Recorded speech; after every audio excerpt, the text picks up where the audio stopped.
everybody, welcome back to this episode of From the Suggestion Box, navigating feedback, the good, the bad, and the say what, not letting the good stuff go to your head and the bad stuff go to your heart. Today, I am so excited to have my good friend Brittni Coe as our guest today. Brittni has been an active volunteer for most of her life. She caught the service bug early during her 12 years as a Girl Scout and through her service in AmeriCorps National Service Program. For the past 3 years, Brittni has worked as the volunteer manager for Metrocrest Services in Texas. There, she has been responsible for recruitment, training, and retention of more than 5,000 volunteers who donate their time to help Metrocrest Services fulfill its mission of building a stronger community together. Brittni holds a bachelor's degree with a concentration in sociology and women's studies from Texas Women's University.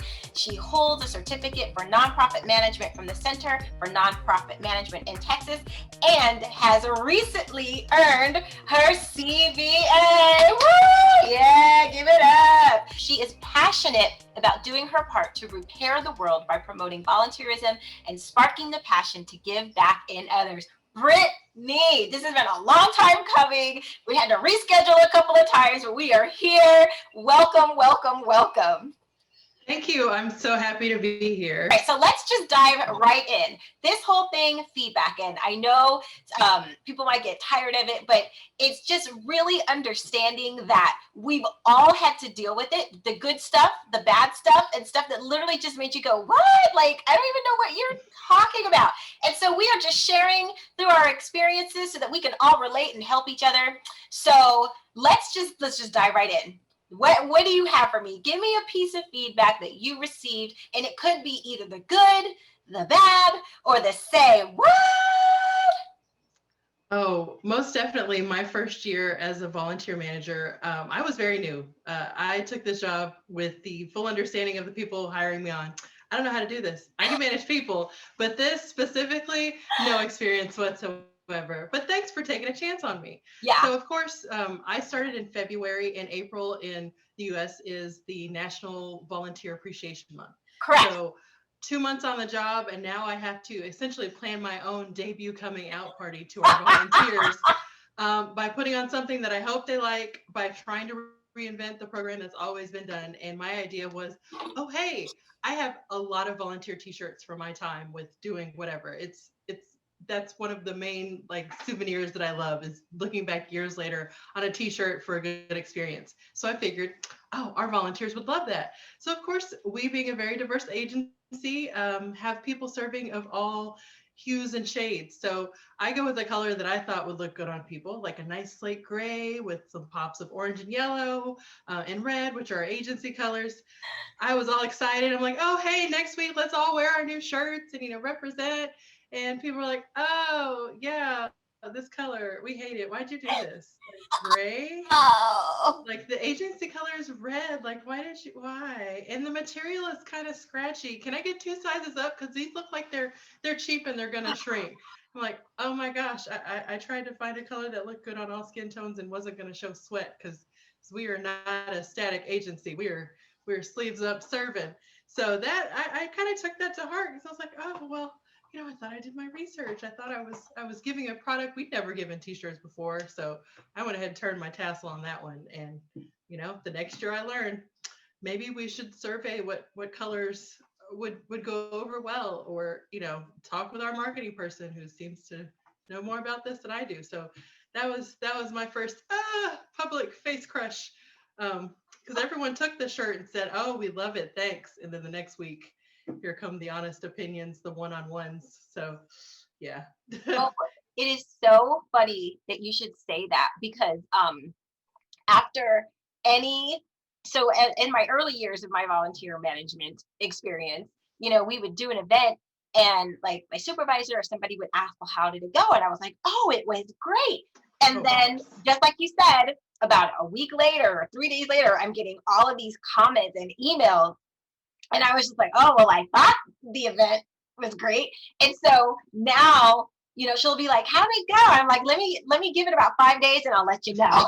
Right. I don't jump the gun on that anymore.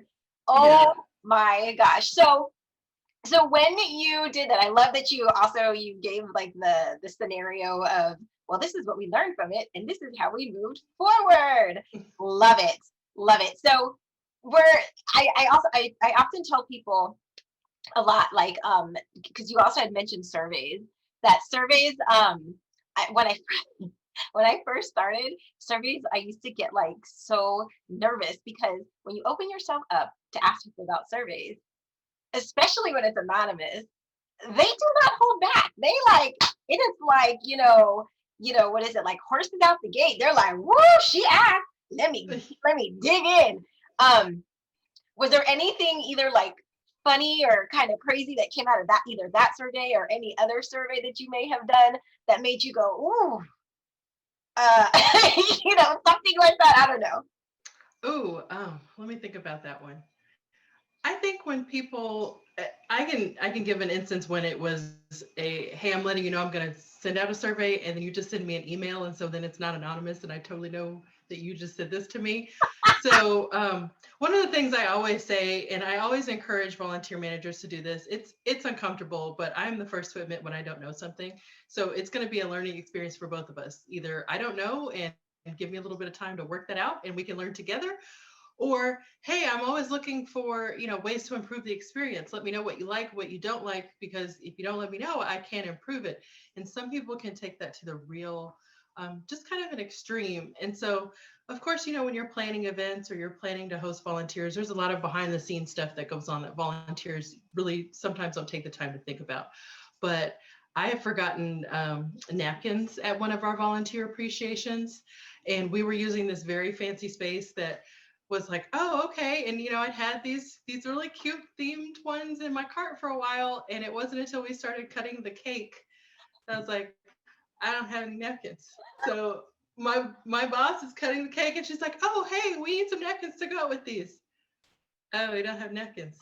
So I'm running around and end up cleaning this poor space out of all of their paper towels. Now this is pre-pandemic, but Yeah. still, I was like, oh, so now I'm gonna have to write these people a check and be like $20 memo line for paper towels. And I never thought that something as simple as having to use a paper towel instead of a themed napkin was going to be a big deal, but that actually came up on the survey. There weren't enough napkins. Oh my gosh, because that speaks nothing to the experience and everything to you, the planner, having dropped the ball in some way. Oh, So, I think the next year I like made it funny and made like an apron out of napkins. Or something, or the lady who did complain, like I gave her a whole stack for her table and just let her know, this year I didn't forget. So I kind of saved face a little bit, but absolutely mortified. Just all the color out of my face. Just oh, and I love that, right? First, for a couple of reasons, because as many times as we've done it, even just up until like because you're like 3 or 4 years into yours, I'm like 5 or 6 years into mine, and we've done it at this point several times. And it's the nature of an event. Something is not going to get remembered, or something's going to happen, or even if you had completely planned the whole thing out, and then maybe the napkins just didn't get delivered. So this time it wasn't even like you forgot. But I loved what you did with that. And this is one of the things, y'all, if y'all don't know about Brittni, she is so funny. And I love how you handle so much with humor, because it really tends to take the edge off of a situation. And it just makes the whole situation lighter. So that is one of the qualities about you that I love and adore. I mean, such like just so quick-witted with her humor. Like sometimes you don't even know what happened. You're like laughing and you're like, where did that even come from? She's amazing. This girl is amazing. I also wanted to tag on something that you had said, where you had said that we all don't always know everything, right? As much as we do, we don't know a lot. So I have to tell y'all about my very first experience with Brittni, and I didn't even know it was her. So I had the opportunity to present at the Texas Volunteer Manager Conference, and I was talking about diversifying your volunteer program. And you go through the whole program, and at the end they have like, oh, quick questions in the chat. And so Becca Hand was reading off the questions, and one of the questions that came in was, it was extremely intellectual and well put together. And I was like, I'm about to be exposed because I have no idea what this person's talking about. Can you explain how the points that you presented today also translate to the neurodiversity of stuff? And all I heard was neurodiversity, and I immediately started sweating. I was like, and so the first thing I did was like, I'm not sure I understand what you're asking. Can you clarify your question? I had never heard that word. I was like, I'm supposed to be answering to what? I was just like, all these big words. I was like, I have a bachelor's degree, but that's about it. Like, I don't have like a whole bunch of other like formal education, and all these big words are coming at me, and I was sweating so much so that when we got off of the conference that day, I was like, Mom, because I asked my mom to attend. I was like, Mom, I have no idea what she was talking about. My mom was like, well, I'm very proud of you because you handled it very well. You didn't act like you knew. You asked and you let people know that you had no idea what she was talking about and that you asked her to clarify. And then when you did, I was like, oh, that's what you mean. Yeah, girl. So yeah, I mean, it was so funny. And then, I came to find out because I started to study for my CVA, and you led this phenomenal study group. And so I was in the study group, and I was like, yo, that's the girl that asked me that question about the whole neurodiverse. It's her. And I thank you for that because you have expanded my knowledge and you caused me to grow. So for that, Brittni, I want to thank you because that is what volunteer managers do. They help each other grow. Oh yeah. And I think too many times not knowing something in our profession is seen as a detriment. Like, or, oh, I got to fall on the sword and admit that I don't know this. If if you frame it in the fact that it's a challenge rather than it's hard, because the word hard just makes everything seem insurmountable. Like, oh my gosh, how am I going to do this? It's 9:59 on Monday, and you're asking me about triple word score, Scrabble words. I don't know what's going on right now. I'm not caffeinated enough to deal with this. Right. But if you do what you did and asked, the old spelling bee, can you use it in a sentence? Like sometimes it's all about context clues, and we learn through stories because we may say that, oh, we're just venting, or thank you for listening to me vent, but sometimes your bad story or your, oh, I forgot the napkins can be someone else writing down like, okay, note to self, napkins, top of the list, like make sure those get ordered, be sure Yeah. we check everything off because, stuff's always going to happen. And in that case of the volunteer management event, like I plan my own wedding. So it's like 40 people for a 2-hour lunch. Like, yeah, forgot the napkins. So, it happens. It's gonna happen. But I think also one of the things we talked about in preparation for this is getting rid of that compliment sandwich or the feedback sandwich. Like, Mhm.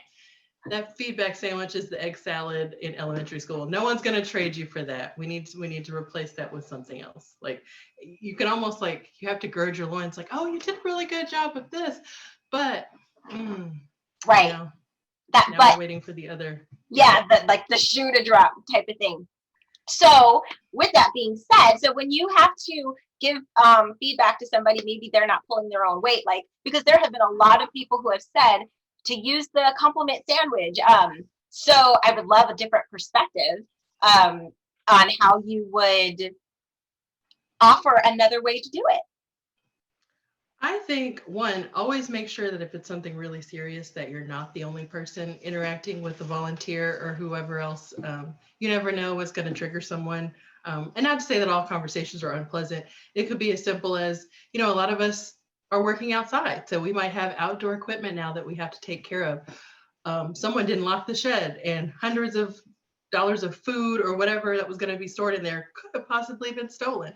So you just have to, I always go through by retraining someone and just saying, hey, you were here closing and thank you so much for that. We've made a few changes. We just want to make sure that everyone knows what to do. And then you just walk the person through. And then you don't have to call them out and say, well, you were here on Tuesday and you didn't lock this up. And I came in the next day and I was just, on my knees, just thankful that we didn't just get robbed blind and I have to explain that to someone. Right. But the flip side of avoiding the compliment sandwich is also making sure that you understand someone's learning style. Do you learn? Are you a show me, tell me? Are you an audio, visual, tactile learner?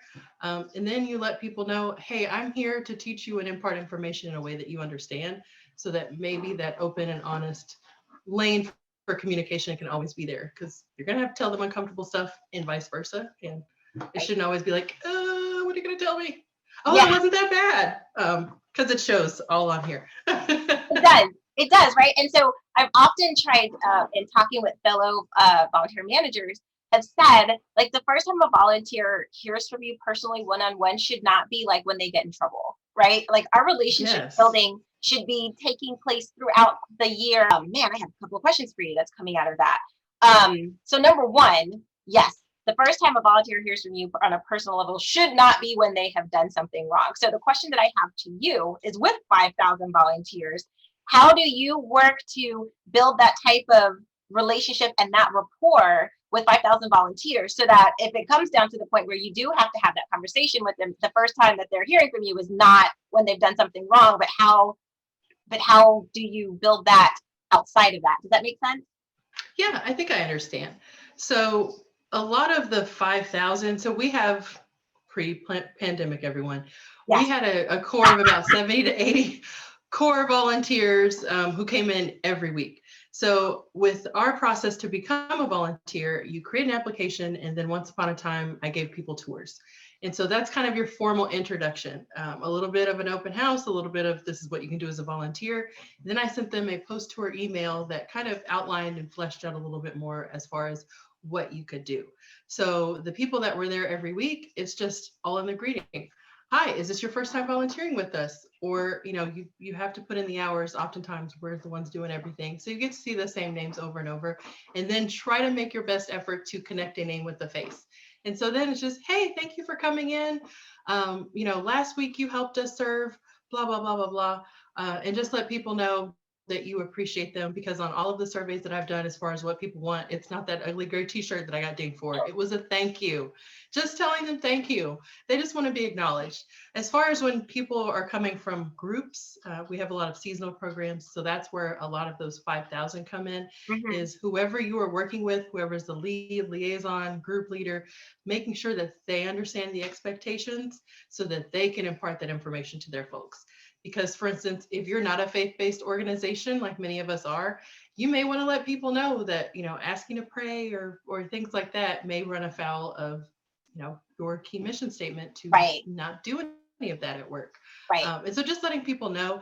And then, I always try to be on site when we have new volunteer groups, and I try to do an impact volunteer follow-up with the groups that we've hosted a few times, because they know, unless there's someone, it sounds terrible, of like a high rank, or it's like someone brand new, I'm going to let my program managers field that, but I'm always going to send a report, you all with your 2 hours helped do XYZ.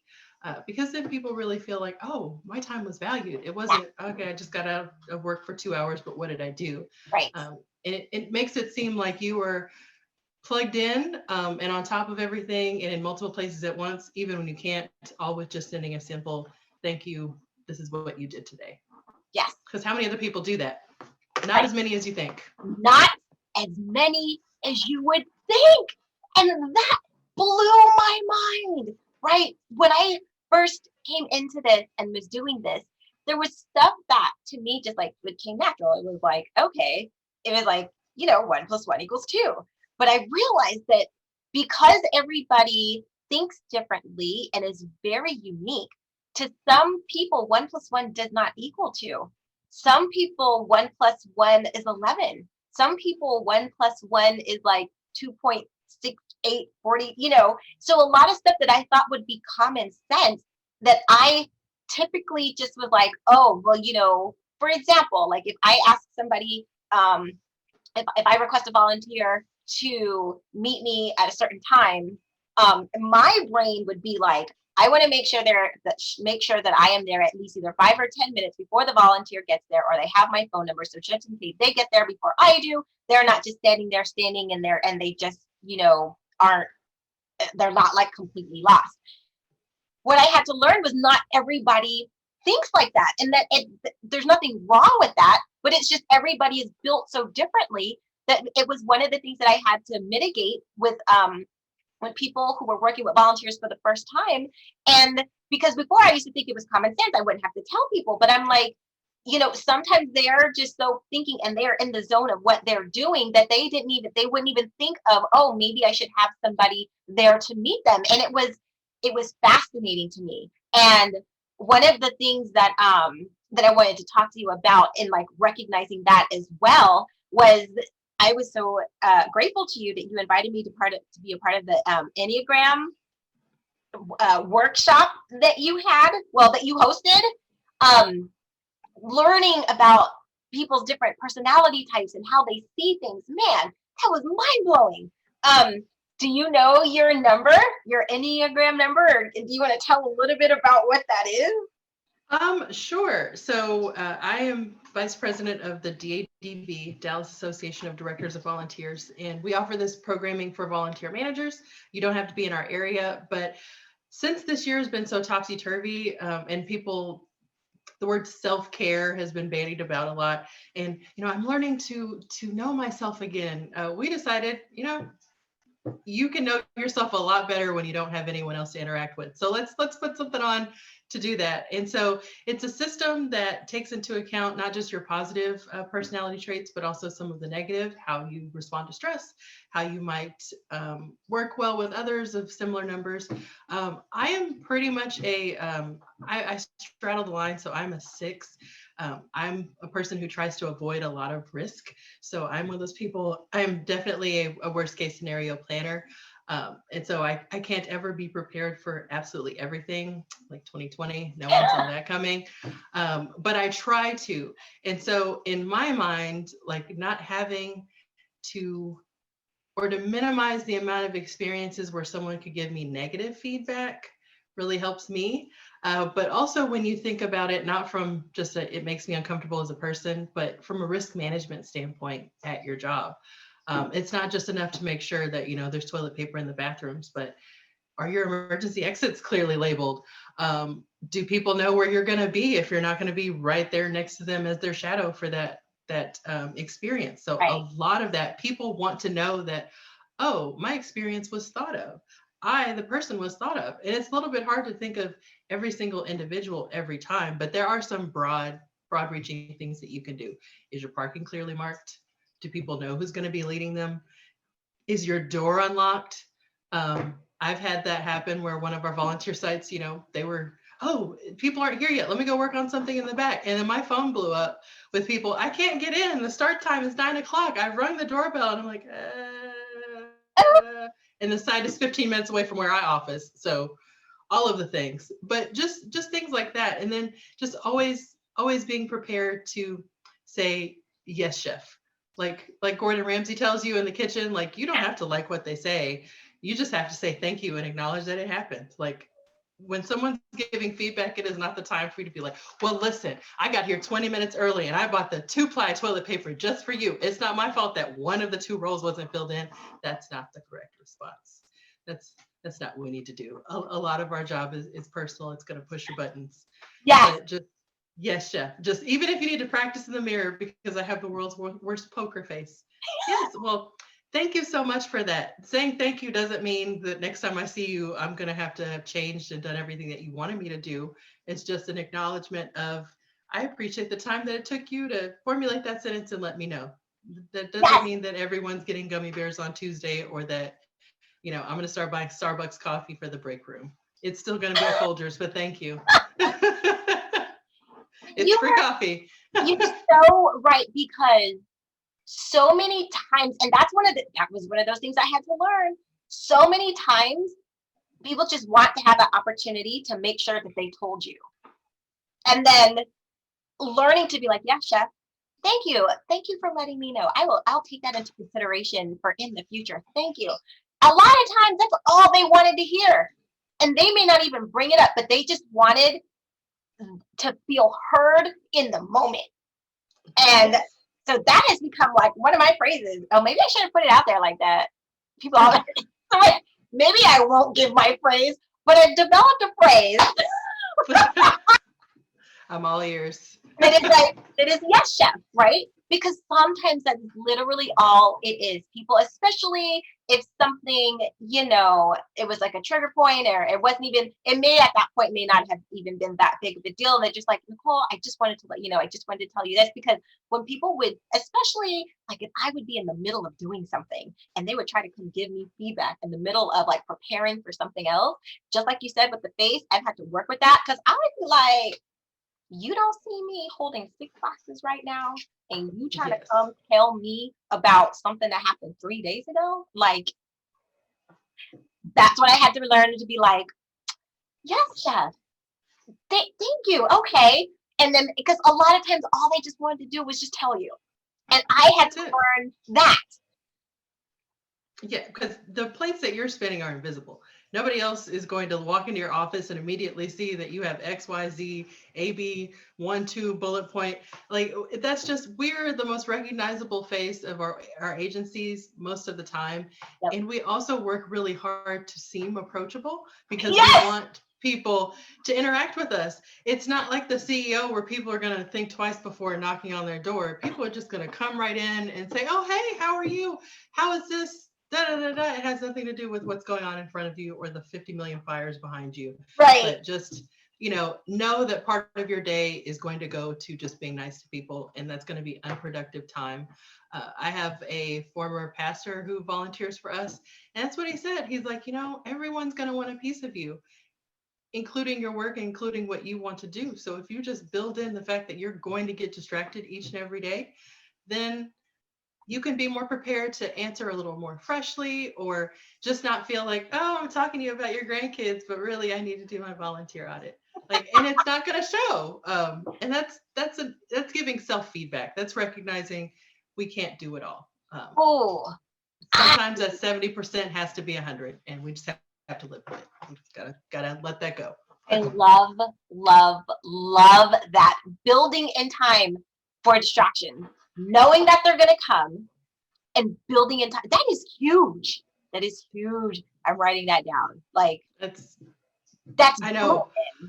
And I was like, wait a minute. And this was maybe 16, 18 months into the job, taking into account that it was about 9 months into my job before I felt really like I have a handle on things. Like, I know when to anticipate things instead of just being in the learning mode. So it takes everyone time. And I think when I see people like you who have 5 or 6 years, or Becca or Karina or Faiza Vincent, and I'm like, wow, like you all have it all together all the time. Like, I want to get to that. And that's not the reality, but ask those questions, and ask people, how long have you been doing this? How long?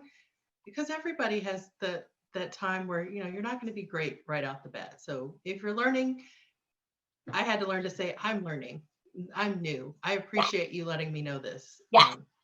Because then that also kind of manages their expectations that, yeah. Oh, she's not an expert. Right. No. Yes. No. Yes, yes, yes. And one of the things that I have found that helps too, is like when people do, submit answers or whatever in a survey, acknowledging that you received it and responding back, because that was one thing I used to not do. Because when people would send, or they would fill out the survey, I would read it and I would take into consideration what they were talking about, and I would try to work on it, but I never verbalized that back out. So they always thought that, like, what's the point of me filling out this survey, because what happens with it anyway? Especially because a lot of the suggestions that they especially because a lot of the suggestions that they may make might take 3 to 4 months to put into place. But think about it. If I was like, hey, Brittni, how are you doing? And you didn't answer me for 3 to 4 months, I'd be like, that chick, she looking right at me. She didn't say nothing. I know she saw it. What's the point? So it's like, but if you just respond right away, then it's like, oh, okay, I know she heard me.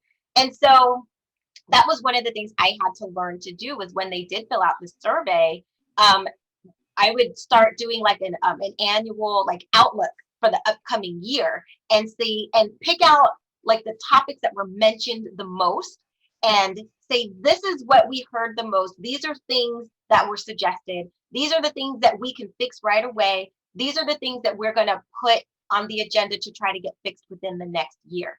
And so it wasn't like their suggestions were going into the abyss, and it was very eye-opening to have that experience, because I never really realized how important it was until we had a situation where there was like, whoa, there was an uproar because there was a lot of stuff that was going on. And that was one of, because what do they say? I mean, this is what people say. I don't know how true it is, that people only really tell the truth when they're drunk or upset. I don't know. I tend to tell the truth outside of those, but this isn't about me. So I digress. But they were really upset. Some of the volunteers were really upset about something that had happened. And that's when all this stuff started coming out. And I was just like, what? I never heard any of this before. And so I took that as an opportunity to address it back to the team. And for one of the things for me is to be big enough to apologize and admit when you were wrong. Be okay with apologizing. One of the biggest things I had to do was because after learning myself, right, and going through and understanding my personality type and who I am, because I knew that about me. And in 1 year, the surveys were like, Nicole isn't very relational, and that's like heartbreaking, right? Because as a volunteer manager, that's part of your job, is building those relationships, and like you said, being approachable. And so after the year of that survey, as we started and we were going into the new year, I stood before the volunteer team and I was like, I apologize. I realized that because of the personality type that I have, that I was creating barriers and not being more open to you. So my goal for the next year is to work on myself to make sure that you guys don't ever feel that way. I'm not where I would like to be, but this year, at the end of the year, the survey results were completely different. There was nothing in there that was saying that I wasn't relational at all, which was huge for me. But it was hard work. It was hard work, but it was one of those things that I think built a layer of trust to let them know, number one, I did see the survey results. Number two, I did hear you. Number three, you're right. Number four, I apologize. Number five, I'm going to work on it. This is how I'm going to try to do better. Did you ever have like an experience like that? Oh, I find that some people want an answer more quickly than others. So, like what you were saying with the survey, maybe set up an email. I'm all about anything that can do my job for me efficiently. So maybe set up those surveys to go to an email that has an automatic response that says thank you, and then just reiterates what the survey results are going to be for. And then people may feel a little bit heard. And then maybe next time you have a big volunteer get together, maybe don't put it on the agenda, but mention it.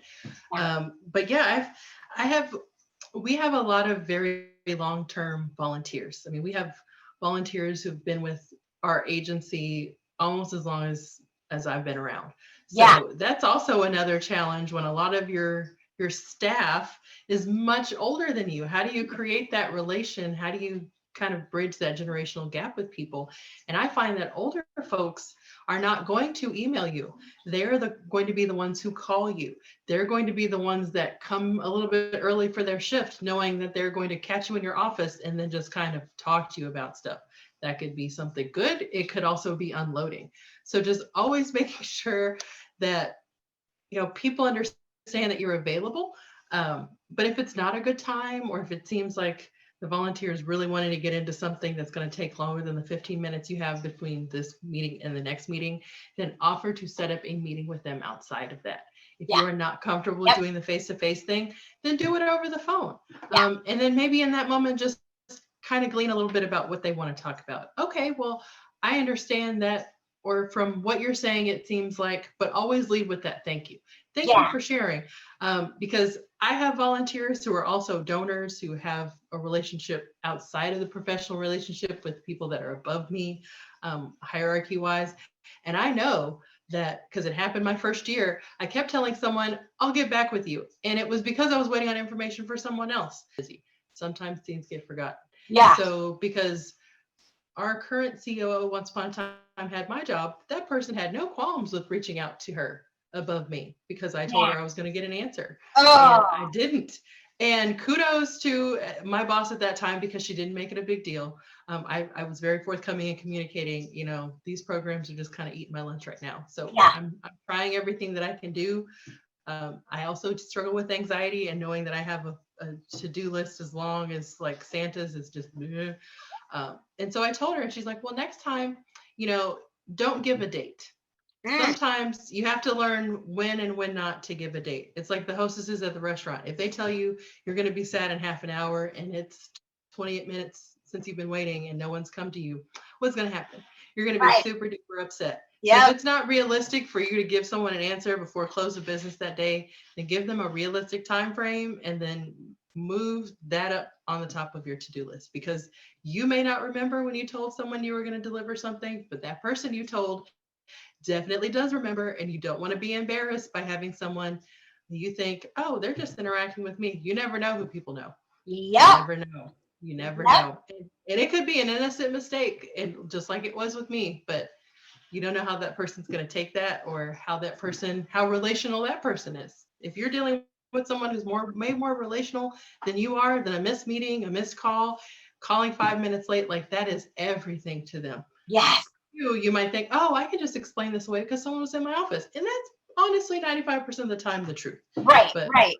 perhaps, hey, something just came up, or I'm so sorry for calling late. I really do apologize. Is it still a good time to talk, or Right. can we reschedule? Because Right. then you're at their mercy. So Right. I think a lot of this feedback stuff just comes from planning, and making sure that you are setting expectations, that people understand how quickly it's going to take you to get through something and how quickly you're going to be able to deliver, and just keep following up. If I told someone I'm going to get back to them by the end of the week, then maybe Wednesday, hey, I'm still working on this. Do you have any additional questions so that I can think about those before we talk again? Yes. It's just that little stuff that makes it seem like, wow, this Yes. person has 5,000 volunteers, but they're treating me like the only person in the room right now. Yes. Yes. It goes a long way. And all you had to do was set an Outlook reminder to say, follow up with such and such email. Done. Done. Yes. Yes. Yes. Yes. Take it easy. Thing I also like a practice that I like to put into place is under promise but over deliver. So if I know, like if I'm working on something and the volunteer asks me for something, and I know that I could probably get it done by Wednesday, I tell them I'll have it done by Friday. Because life happens, and I build in if I happen to get sick, or something last minute comes up and I wasn't able to give that attention. So and don't, I've been a little bit delinquent this year with surveys, just because every time I'm like, I'm going to sit down and do this, and something implodes. yeah. But maybe more than just once a year. If you can't do a survey, at least try to check in if you have people on your site, or come up with like a little volunteer newsletter. It can be something impromptu. Just send it to the people that have been with you the longest and let them know, this is what's going on. If you're not hosting people, Right. this is what's happening. Because if your agency was, like most of our, super dependent on volunteers before, and you're not able to host them now, Right. still want to check in with them. You Yeah. still want to give them the opportunity. If you're ramping up to, in 3 months, we plan on having people back on site. Maybe that's a great time to survey, what's your comfortability level? Yep. One of the chambers just did a great job in our area of asking for feedback. It was an in-person survey, and they were asking, what are the things that you were joining the chamber for pre-pandemic? What are the things that you're looking for now? How are you comfortable? Are you interested in hybrid? Would you come to in-person things? So all of that planning that's letting people know, everything's not back to normal, but we're trying to plan for when that can happen. Because if, now that volunteering is more personal than ever due to health, and not all of us, my agency included, can offer those virtual volunteer opportunities. You want to make sure you're giving your volunteers that are on pause an opportunity to, let you know what they think. Right. You want to kind of keep them on the hook for that eventual point when they can come back, hopefully. Yes. But you need to do your due diligence also. It's going to be a lot more than just making sure you have toilet paper in the bathrooms. Exactly. Toilet paper in the Really? bathroom and napkins on the table. stop and think about that. But yeah, that generational thing is big as well. So I, a couple of years ago through City Square, hosted like a pre-managers planning, like people who were City Square members, but they were basically going to be volunteer managers in their capacity. And so that was one of the things that someone asked me. They're like, I'm not of the same culture of my volunteers. I'm not of the same generation. Like, how do I earn their respect, but also keep that hierarchy of I'm the boss when I'm here? A lot of volunteers have to fill out, birthday things, kind of see what's the median age of your volunteers, and then do some research on how to communicate. Maybe even, songs, movies, things like that. Because the biggest thing between generations, and those of us that are, out of college age also unfortunately do this to volunteers that are younger, you assume that you know things about them based on stuff that is from the few people you may know in your life. Like your you have to know. Yeah, you have to know how to give feedback to someone that's from a different culture or from a different time of you. Because like you said, Nicole, not everyone thinks like you. I can't approach you like I would want to be talked to, because that might not work for you. Right. I might have just, completely run afoul of the sandwich, but made some other disgusting like Jello fruit cocktail of feedback that nobody wants to eat or look at. So, just at the end of the day, everyone's human. And as long as you're approaching it like, I'm going to be the best human I can be in this situation, then impart your feedback. Don't ever do it when you're upset or if you're overwhelmed. Ask for that moment. Heaven forbid, just pretend like you have to go to the bathroom. No one's ever going to challenge, I have to go make a pit stop. It's not like, oh, I have to go drop off these papers. Who are you going? Can I come along? Let's walk and talk in the hallway. No, no.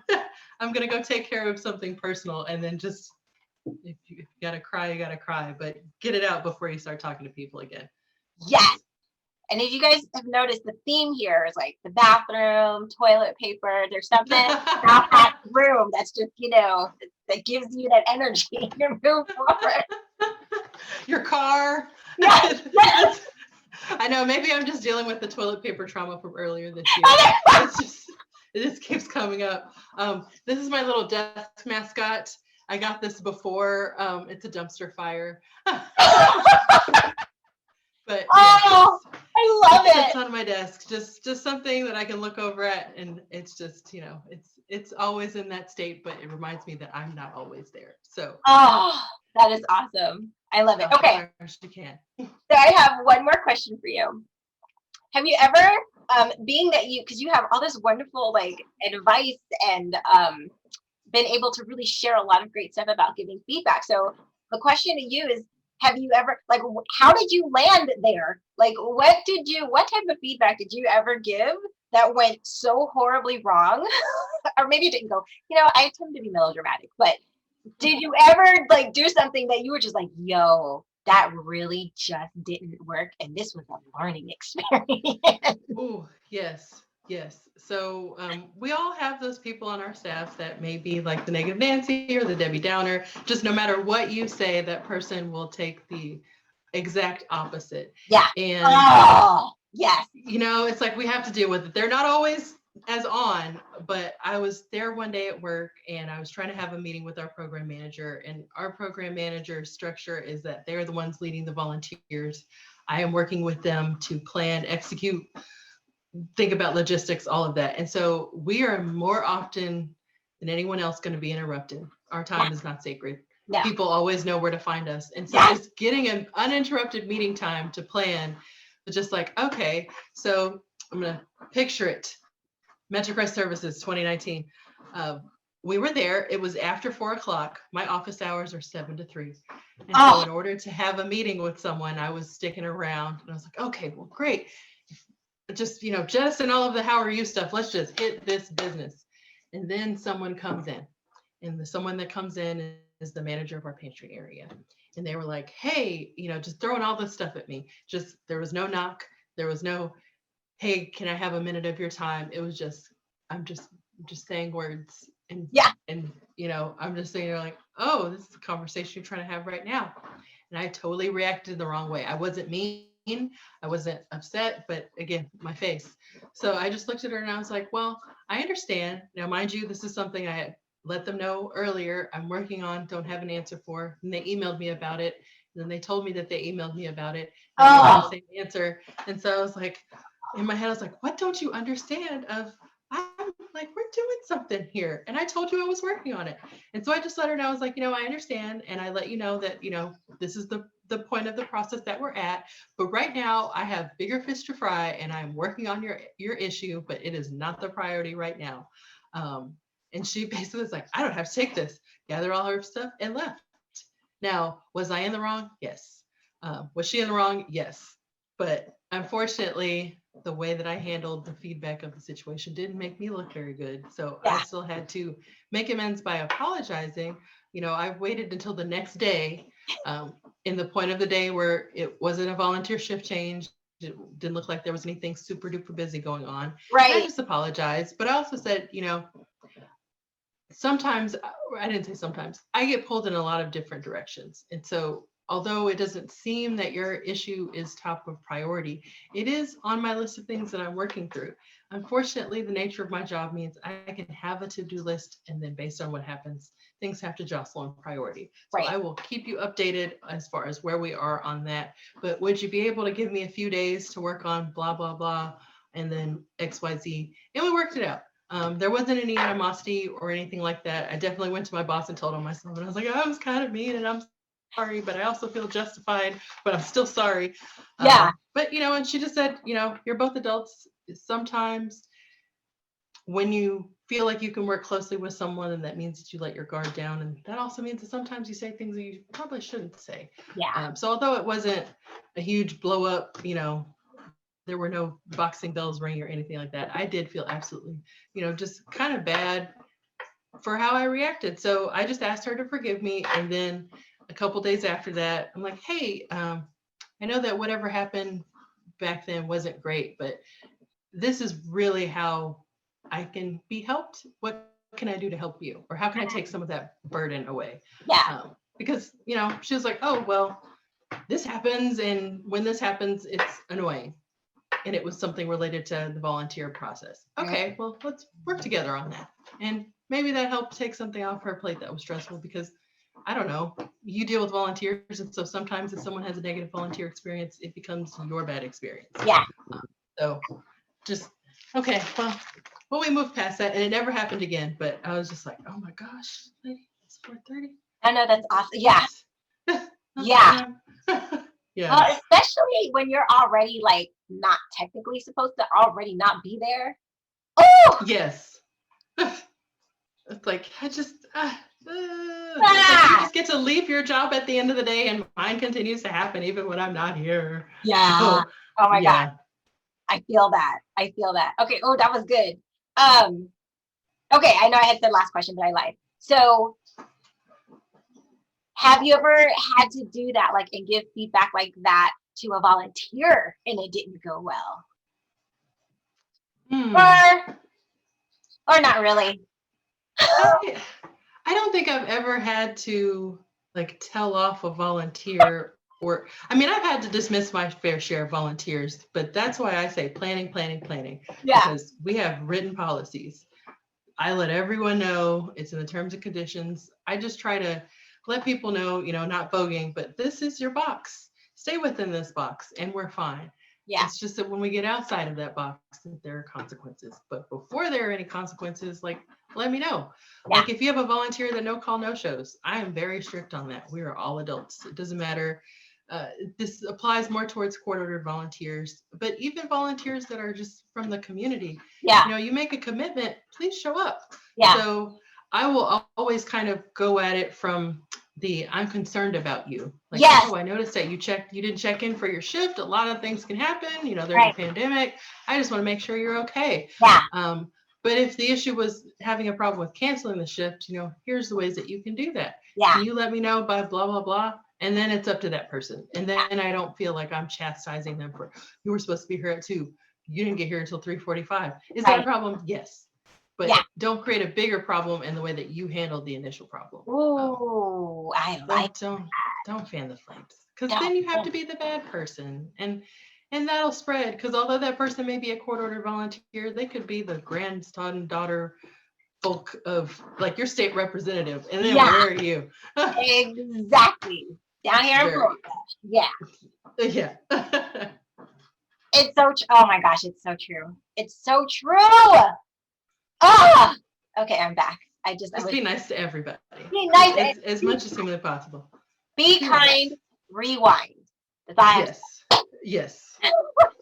Okay. Because if you don't, we'll find you. We will find you. We will hunt you down. No. I might have to edit that out. It might be a little strong. Okay.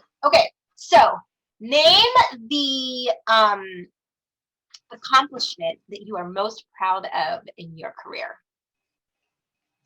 Ooh. I have to think about that, huh? Because I'm one of those people that I'm not like, oh, I'm so proud. But I would have to say,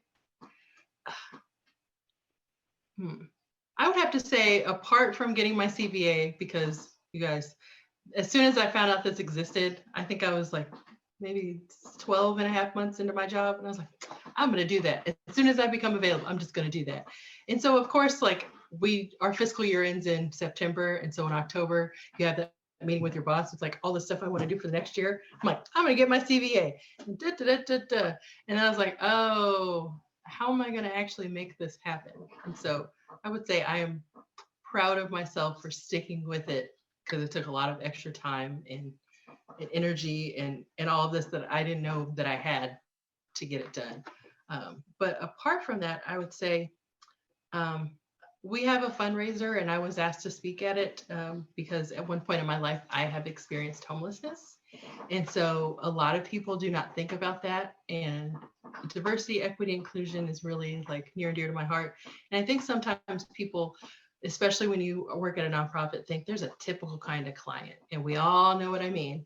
Like, oh, well, when I see that person that looks like this or sounds like this in my agency, unfortunately, in our society, there's something that's right about that. I know I'm not using the correct terms, but there's just something that we've grown accustomed to and comfortable with. Yeah. And that is one of the things that people tell me sometimes, not to toot my own horn. Oh, well, you're articulate, or you're very well put together. And people don't see the other side of that. People don't see the fact that I lived in an extended stay motel for a couple of years, that we couch surfed for a while, that I was the kid that had to wash one pair of clothes to wear it for the next day, that, I've been without, that I put myself through college. Like, I don't want people to see all of that immediately, but it's a really big accomplishment for me to go from being that kid who, listened to sirens and all of her meals had to fit in a college dorm mini fridge, to now being like a part of a face of my organization and getting people to understand and realize that, you caring about the person that you don't know now also happened for me. And so you don't have to feel sorry for me, but when you think about, okay, I'm giving my money to this cause, or I'm giving my volunteer time, nonprofits don't really do a great job of showing the after. So I like to be the after.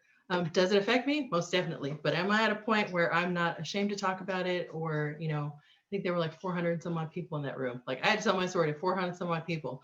Now getting emotional. So it was like, I'm proud to be on the other side, and I'm proud of anybody out there who thinks that, there's not enough people that look like them doing this, or that there's not enough people, of anything. I just want all that I have been able to do and represent to help somebody out there who might be second guessing themselves, or feeling like, oh, because it's hard and I'm the only person doing this, like, that it can't still be good for you.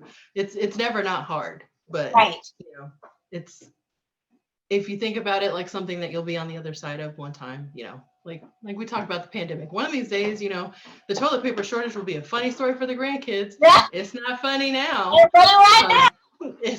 It's not funny now, but maybe one day, we'll be able to laugh about that stuff, but we got to get through it first. So I think that's also why I rely on humor, because it really helps make the situation a lot less uncomfortable. Yeah. Not to be self-deprecating, but hey, I forgot those napkins. That happened. I'm not telling a lie. There were no napkins. So if either I can cry about it or I can try to be funny as I'm tearing and handing out to people. It's you gotta find a way to make it light, because if you're laughing about it, then people can't be like, oh my gosh. Right. Love it. Diffuse it. So yes. Yes, because humor is often the ultimate diffuser. I love that. Oh, wait, did I just run? Humor, the diffuser, what? That's the name of the episode, what? Okay. That could be like a diffuser set, like. It could be. We're gonna do it. That's gonna be our and Giggles Gardenia. Yeah. Okay. All right. So here's the last thing that I love to do. And I have this book, 3,000 Questions About Me. And I'm going to ask you to choose a number between 1 and 3,000. And then I ask you the question. And then you answer it, and then I answer it. And if we don't like the question, we could change it. So, okay. Choose a number between 1 and 3,000, but you cannot choose 7 or 77 because it's been chosen multiple times already. So, but any other number. All right. So for all of my fellow nerds out there, if you can't see, Nicole asked like, oh, are these encyclopedias? No, they're comic books and other comic related nerd things. So I'm going to choose the number 42. So for you, those of you that have read Hitchhiker's Guide to the Galaxy, it is the answer to life, the universe, and everything. Hopefully it doesn't disappoint and it's a good question. Otherwise, we'll just go with number 11. Okay. Let's see. 42. 42. Let's see. Okay. I think we talked about this. This may not be so fun, but it's a good question. And if not, we can go to 11. Let me see. Let me look at number 11 just really quick. That's for those Spinal Tap fans out there. This one goes to 11. Yeah. Yes. Okay. All right. Here we go. My cheeks hurt. 42. Are you more talk and less action, or vice versa? Are you more talk and less action, or vice versa? Ooh. I would say I'm more action. Depends on what it is. Sometimes I have to think, and I'm a good idea person, but I need to delegate the actionable stuff to other folks because I get like, oh, that's really good. I've already committed myself to all these other, those are goods. But I would say I like to do stuff. I feel less anxious and most like I'm a part of changing something when I am doing something. It says, when you pray, move your feet. Oh. And I don't know if that's John Lewis or someone from the civil rights era, but that always, I think sometimes people think that problems are insurmountable because of all of the strings that go into making that ugly knot.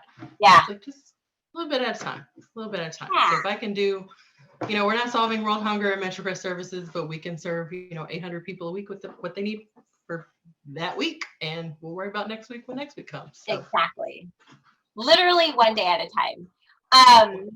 Okay, so I'm totally action before words. Like I very rarely even like to say anything. I'd rather show you and do it before I ever say it, because my word is very important to me, and I don't ever want to like put something out there and then can't fulfill it. So before I even say anything, I want to make sure it's something that I know that I can do. Or like with my daughter when she was young, I would hate to be like, oh, we're going to go to Disney World. I'd rather we just show up at Disney World and she's like completely like, oh my gosh, we're at Disney World, as opposed to we're going to go, Back to that trust that we're always trying to build and maintain. Yeah. Man, this has been amazing. Brittni, thank you so much. How can people get in contact with you if they want to reach out to you? Great. So I am a LinkedIn newbie. I'm still going to get my picture up there, but you could look for Brittni Coe. Mind the spelling. My mother made me different, but in Texas, there are a lot of Brittnys. Like there are a lot of Brittnys, but this one is mine. Or my email at work is bcoe@metrocrestservices.org. Our website is metrocrestservices.org. So I'm always happy and willing, and I can find availability to help people that are new. I know there's a lot of resources and things for people who've been in it for a while. But if you just inherited a system, or like me, had to migrate from one system to another when you were the only person who knew how either system worked, I just know. So yeah, always happy to help. Advocacy is a big thing of mine too. So just feel free to reach out and we can have a conversation about something. Yes. And I'm sure you will laugh. I'm sure she will have you laughing throughout the whole thing too. Oh my goodness, Brittni, thank you so much for being here and doing this with me. I treasure this time. Thank you. And to those of you who are listening and watching, I want to say to you, thank you so much for joining us for another episode of From the Suggestion Box, navigating feedback, the good, the bad, and the say what? Not letting the good stuff go to your head and the bad stuff go into your heart. So if you're loving these, go ahead and click subscribe at the bottom so you don't miss the next episode. I'll talk to you later. Bye-bye.